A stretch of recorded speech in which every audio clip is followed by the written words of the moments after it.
Well, it's finally time to check out the new Game Boy Advance SP that Ambernick made. I feel like these things come out constantly, not necessarily just this one, but they are always releasing new form factors for what boils down to the same hardware, and it's not necessarily a bad thing. It just feels like it's constant.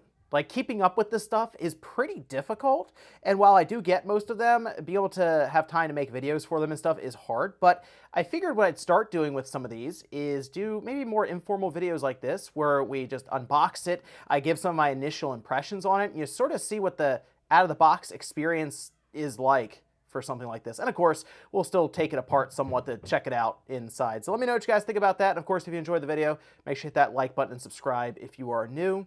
This is the RG35XXSP, and as you can kind of see here, it's their take on the Game Boy Advance SP, but it's still using the same chipset that we have in some of their other systems. They've basically been rolling along with the H700 quad-core chip, and they have this dual-core Mali G31 MP2 GPU, 1 GB of LPDDR4 memory, and it's a 3.5-inch IPS screen, which I've actually liked the screens they've been using. I did opt for the silver variant, mostly because that's just kind of what I remember of the Game Boy Advance SP specifically, was just a silver one. So we have our system here. It does look like we get...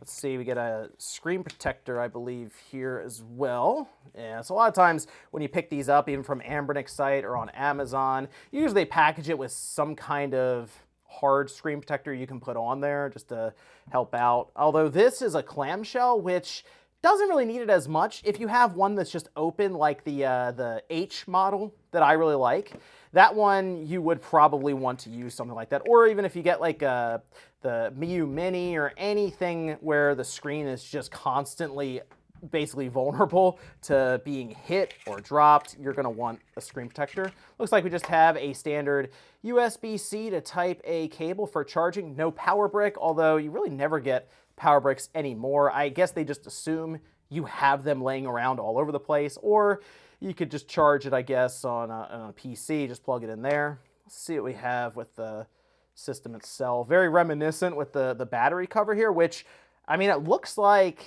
we'd be able to just remove the battery. Let me see. That is a big plus if it's this easy to get to, because the other ones, typically you have to, yeah, look, there it is. Okay, that's a nice touch by Ambernick, because they could have left this sealed. Oh wow, you see you can get right to the RC. How much of a teardown do we have to do now? I mean, we can see the main chip there, the H700. I assume we have our RAM directly next to it. That's nice to have this very modular. Again, kind of taking after the Game Boy Advance SP, 3300 milliamp hours. I'm also noticing we have their annoying screws, which I usually just have to find a Torx that fits that particular screw head to remove the back plate and stuff. So it is nice they just went with a standard Phillips head here, and that just helps when it comes to the battery itself needing to be replaced. So good, again, good stuff there. Let's see, we have typical buttons here, R1, R2, L1, L2. We have USB plug there for data and power, and then we have, looks like our HDMI out here for video out. Volume rockers, up, down. This side, we have power. It looks like our reset button. On the bottom, we do have our headphone jack, as well as 2 different SD card slots. Most of the time, you'll just keep your OS maybe on one, like this, for example, and then you'll have a storage SD card where you can just throw all of your ROMs on there. I do think at times, looking at this, and like, how necessary is it to have just 2 SD card slots when really you just need one? But I guess technically if you go between multiple handhelds with your ROMs, that's a way you can have just one SD card and move them around, which I guess at some of these price points where typically you can find these things for like $60 to $70 pretty easily, they assume you're just going to buy a bunch of these handhelds and have them laying around. Okay, let's see. Open it up, first impression. The buttons are clicky. There's not like a ton of travel to them. It does feel very much like what you'd expect a Game Boy Advance SP to feel like. Actually, rather than just go off of memory, I do have a Game Boy Advance SP here that I was going to be doing some work to at some point.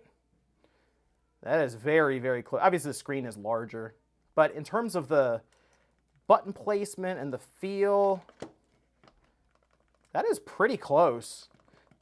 There's a bit more of a click you might be able to hear for those. There's a bit more travel as well. But otherwise, I mean, they did a very good job, even down to the hinges, it looks like, up here, to just recreating this Game Boy Advance SP look and feel. Not a fan of start and select. They feel almost a little sticky. They just don't bounce back as quickly as what we see over here. And they're also very loud. I know some people like the mechanical feel and click to certain buttons, but that also comes with a lot of noise. And sometimes it's nice to not annoy the person right next to you when you're playing a game. Well, let's see if we have some power to this guy. There we go. It's got some pretty good volume to it, and the nice thing is the speaker's here, so it is just blasting sound directly at you, and you're not gonna ever really cover it up. Even if you go start, select, anything like that, nah, it's not getting covered by your palms on the sides or anything. So that was always a good spot for the speaker with the Game Boy Advance SP, and I know that's how it is with the original one, but just in general, that design choice has always been very, very good for that placement. Let's see, what's in game room? So we have PSP, of course, PS1. This is gonna play basically like any of the other ones, any of the RG35 variants that we already have. So the performance is already well known for something like this. It mostly comes down to the form factor for this. And so I do like the clamshell design with the SP. When you have your hands get a little closer together like this, it's not as comfortable, I feel like, as the 35H that is just a more like a Game Boy Advance sort of variant. But it's hard to argue with the clamshell design, especially when we have these screens that feel like they can break with any kind of impact. So I like the design. I wouldn't mind having something like the RG35H that's at handheld, and then it is a flip, like a clamshell design, like a DS, I guess, but with just one screen. Although then I'd wonder, okay, why aren't there two screens? And we just recreate the whole thing with the DS. Let's see, PS1 games. So again, this is the out-of-the-box experience. This is technically what you'll get when you order this system, which not bad in terms of PS1 games. If you look around me, there's a Gran Turismo, there's Grand Theft Auto, there's Dino Crisis 2, a couple Breath of Fires. So pretty good selection. Let's see what we have. This is all PS1. And this is typically the section that I will play the most on these handhelds, only because it is nice to have, oh, they went with Rockman instead of Mega Man, interesting. It is nice to just be able to play a lot of these PS1 games on the go, and the fact that we have these low-power chips able to do so now and still hold pretty good battery life for the most part is awesome. They have more than I'd expect for them to ship the system with. I mean, we know how it goes with some of these companies and copyright. Wow, they have a lot of the Battle Networks on there. Mega Man Zeros, there's Fusion. What about Pokemon? Although I guess this is also going to vary at times based on where you get these from. So I think Amber and Excite, they will ship it with an SD card that has some games on it. On Amazon, they'll advertise these as having like 1 million games or something, and it's going to be hit or miss based on where you get it from as to what you'll have with it. I fired up Gran Turismo. I figure that'll give us a pretty good indication as to how the 3D will look on this screen. Looks like it's running as you'd expect it to on this H700 chipset. It's funny looking at Gran Turismo now, obviously with how we have racing games where they look just significantly better, pretty much across the board. Something about this old chunky art style just really doesn't get old for me. I feel like part of that is nostalgia, sure, but I don't know, something about this, it's always looked good to me, and I think it's aged actually better than you'd expect for a PS1 racing game like this. Now to go back, we should just be able to hit M, that's our menu button, and from here we have, you can do like save state, load game, restart it, CD control, which I assume is just changing CDs, backlight brightness, you can play around with the video display effects, and you change the BIOS, the vibration, which I have as disabled. Maybe I should turn that on just to see how it does, but then we can just exit the game, and it should just take us back to our PS1 menu. Also, I'm looking through the Game Boy Advance section, and yes, they do have Mother 3 in English actually preloaded. I figure we might as well play a Game Boy Advance game since this is a Game Boy Advance SP, but let's pick something a bit weird. I grabbed SSX Tricky, which is off to a great start with the emulation. Okay, this isn't looking how I would expect. Oh, okay, so we have the full motion video, which was a big deal back then on the Game Boy Advance, and well, I guess this core is not going well. Maybe I can get to the gameplay and it'll work.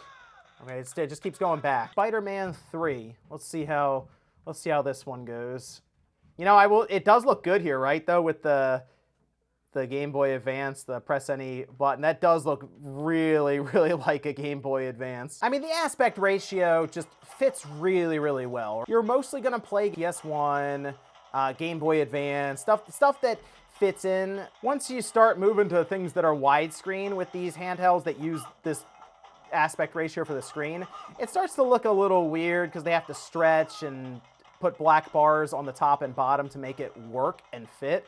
So I do think if you get something like this, you're going to buy it with the intention of playing sort of that generation of PS1, Nintendo 64, Game Boy Advance kind of games, and even Dreamcast, which would work fine here as well. Also, I do miss the days of having, like, this is Spider-Man 3, and then you think of what Spider-Man 3 looked like back in the day on like the PS3 or something, and then you look at this and you go, okay, it's just a completely different game because they have to figure out how to make it work on a system that is just not anywhere near what you'd get out of a PS3. So they turned it into this interesting little side-scrolling game. And it was just always fun to see what they'd come up with to fit it on something like a Game Boy Advance, or even like the DS. That got some weird ports as well. I scrolled through this list a couple of times now just to see if I'm missing it, but I don't see Dreamcast games preloaded on here, which is kind of disappointing because that is something that is really impressive to see a handheld like this play, are those games from Sega's like last console generation. They still look really, really good. And when you put it on a screen like this that is a bit smaller, I think it looks really sharp. And when you do hit 60 frames per second in something like Crazy Taxi, it also looks very, very smooth. So kind of a shame. I mean, it's easy enough to just drop them onto an SD card and then pop it in, and it'll support it fine, as we've seen with other systems from Anbernic using this H700 chip. Just a shame that we have, honestly, some obscure systems, but not the Dreamcast out of the box. That said, let me grab my bit for these weird screws here, and we'll take it apart real quick. There we go. For anyone wondering, what bit what am I using here? This is a H1.5. So yeah, I'm using kind of a weird one for this to work. Now, I have heard some people mention trying to cool these chips a bit more and maybe work to like overclock them or something. In this case, it'd be very difficult considering the battery is like legitimately right on top of it. These chips already don't get very hot anyway. I mean, they're able to be passively cooled, so I guess overclocking them, you might need that, but I just don't really know how viable that is. And even a PSP, while it would be cool to have it run better, it's already kind of hampered by the aspect ratio on the screen that they've selected. So we do have a motor here, at least for vibration, very similar to ones you'd find in like a cell phone or something, a low profile. So it doesn't have like a massive punch when anything's happening on screen there. But let's see, we have L2, L1. These are sort of hinged at the top here, and they're going to be relying on the button themselves to kick it back. And these are nice mechanical clicky buttons that provide enough feedback to kick it back and give you a nice click when you press down. Here's our SD card, which I actually will remove. There we go. I'm not really sure how to pronounce that, but it's a 64 gigabyte SD card. Otherwise, though, here's our main board, and it pretty much falls in line with what Anbernic does with their other devices, where they keep it very, very simple, very much so for cost savings, I'm sure, where they can fit everything onto one board, and nothing's really modular, which is bad in the sense that if something breaks, whether it's your headphone jack, which would be the one that I would prefer to be modular, or either SD card slot, well, it is directly attached to the board and will just outright require soldering. Looks like our Wi-Fi antenna is down here.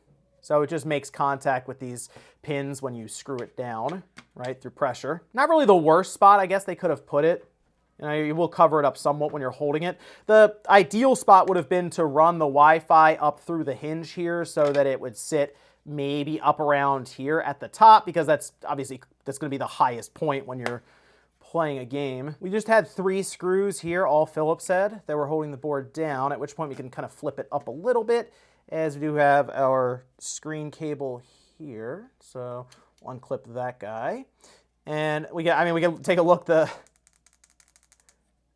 membranes here are pretty much the same either way for the D-pad or our face buttons. Not mechanical buttons, but they do have like sort of these domes on top that you press down, and they do have a nice spring back, so it's kind of where you get that clicky sound from. They've also kept the same idea that Nintendo would use, which is connecting the speaker through pressure. And that would basically be when you screw it down, it then just connects to these points here. I'm gonna go ahead and dump everything out and push to the side, because it also looks like they're using a similar method for our hinge up here. Take a look at this. See a little screw? What that does is it holds the cover here. Again, very, very similar to the Game Boy Advance SP. I mean, I'm thinking they really looked at how this all went together and they just recreated it completely, which is kind of impressive. I have to give them credit on this one. They've gone a bit further than they probably had to. You don't have to do all this stuff to emulate it exactly. As long as it looks the same from the outside and it has at least a similar feeling, you can probably get away with it. With that screw out, this piece will open up there. And yeah, we can see how they've kind of wound it through here. Again, similar thing, because with the SP, you also have this cutout here, and that makes it so that you can easily get your screen cable out, because it has to wind up. This is what Nintendo started doing when they went to these hinge designs for the SP, for the DS, the DS Lite, the 3DS, which was like the worst. Oh, the 3DS was the worst. I know there are many people who never wanted to do a top screen replacement on the 3DS, specifically because you see this winding in here. Picture this with like 3 cables, and then you also have the Wi-Fi antenna going through. There was so much stuff that could go wrong and had to be perfect for it to all line up at the end. Looks like they also hid some screws here at the top around the bezel. They just had pads over them. All right, with those screws out, and we also had what looked like clips around the sides here that I had to pop up. Just using like a plastic spudger was fine for that. I mean, we can see our screen here, the cable link that they ran, where they had to pretty much twist it up over and over again to get through here and then kick out the top. And I also want to point out they put a magnet here above the screen, sort of in this bezel. Actually, they have 2 magnets here, which, let me see. Oh, there you go. But I assume they put these here. Yeah, okay, so this is interesting. So they put those there, along with the magnet on the bottom, and it has a bit of a forceful close. I noticed this, but it's not like crazy forceful, but it's just enough, so where you get this nice click. See that? And it's just from those 2 magnets. It just helps to keep it closed, so it doesn't have like a lazy close or even open. That is a nice touch from Anbernic that I feel like probably goes unnoticed. That has a bit of extra quality there, so I will give them credit on that one. That's nice. All right, so I have both of our hinges out here. They would just go on either side. That then lets me pop the plastic out. And the way these hinges would normally sit in, you have to press from the outside to get them to pop out, and that's why, if you ever look at your Game Boy Advance SP, you have these little guys. Those are actually covers for the end of these hinges, so they kind of sit out like that, and that cover is there literally just to cover it up. That's all. That's why it doesn't look like all one piece there. And once again, they have worked to actually emulate that pretty well, where you'd have this cover sort of over it, and that's where your hinge would be. So it does feel like they worked really hard to recreate this, not just from appearance, but also functionality, and add those little bits in there, like the magnets on the top, the nicer screen, obviously. But this is actually pretty impressive from what I'm seeing here. And that, ladies and gentlemen, is going to do it for the RG35XXSP. I mean, we went all the way down to the magnets and the hinges, and you know what? It is a pretty impressive device for what Anbernic's been able to recreate here from that Game Boy Advance SP for about $70 or so. I mean, it still has the same capabilities as their other models. They've just worked with the form factor. And using that H700 chip, we know its limitations at this point, where we're mostly aiming for the roof at, say, Dreamcast, PS1, Nintendo 64. But there are still a massive number of games you can take advantage of, and it really just comes down to the form factor that you prefer. Some really do like the clamshell design that we have here with the SP. Others, like myself, I do like having maybe a wider Game Boy Advance style form factor like the H model, but still really impressive stuff what Anbernic's been able to do with these systems when it comes to the build quality, because this is, I would say, high quality for the price point that it's coming in at. Yes, they do simplify things down to just one board, which removes some of the repairability, but then you look around and see everything else that goes into this, whether it's dual hinges, magnets, a nice screen, removable battery, and then it does start to make sense where the rest of that money maybe went. But let me know what you guys think about this one down below with the SP, the new Game Boy Advance SP from Anbernic, and if you've had a chance to pick it up yourself. Thanks guys for watching, and I'll see you next time.